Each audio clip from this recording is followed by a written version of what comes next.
O Vangelo la prosperità, il Vangelo della prosperità.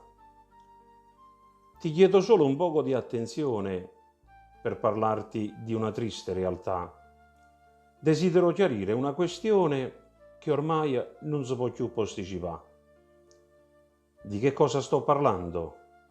Qual è l'argomento?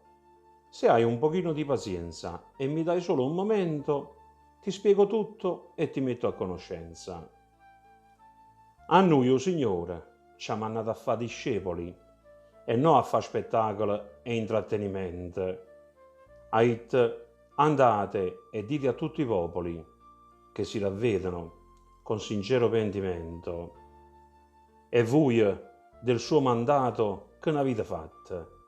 L'avete trasformato in palcoscenico, annunciando un Vangelo contraffatto che sotto sotto è anche un po' ecumenico.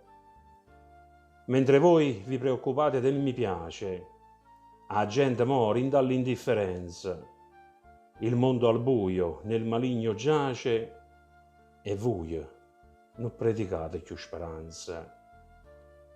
È ridicolo e spesso imbarazzante il vostro Vangelo della prosperità, con il suo contenuto accattivante che predica benessere e nessuna infermità.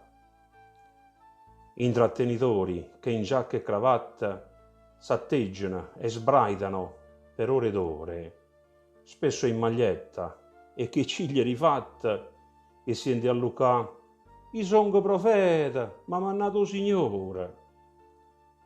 Vi facete chiatta con l'offerti e decima, incutendo paura con le maledizioni, e così a queste povere anime le private delle vere benedizioni.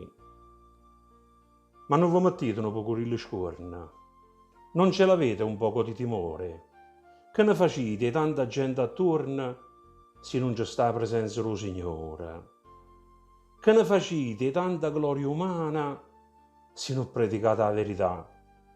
È solo tempo perso e opera vana, come il vostro Vangelo della prosperità.